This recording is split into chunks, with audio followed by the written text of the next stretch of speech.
Mi nombre es Juana Cristina Gutiérrez y yo soy un mahdi y cunamel.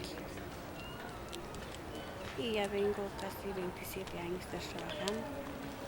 Lo descubrí por una misma enfermedad, por un sufrimiento, por eso estoy. Ujú. El paso de la ceremonia tiene 4 pasos. Acción de pedir perdón al ajao, al tzapol, pitol y yoshimik chechre, y una ofrenda, una multa que alguien se da. Esos son los 4 pasos que tiene. Acción, pedir perdón, acción de gracias, intercesión y petición. Uh-huh.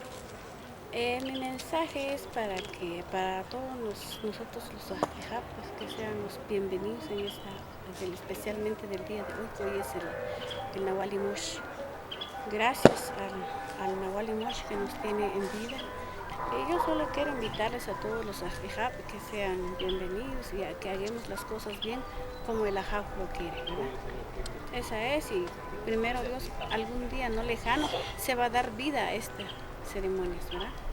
Como una religión.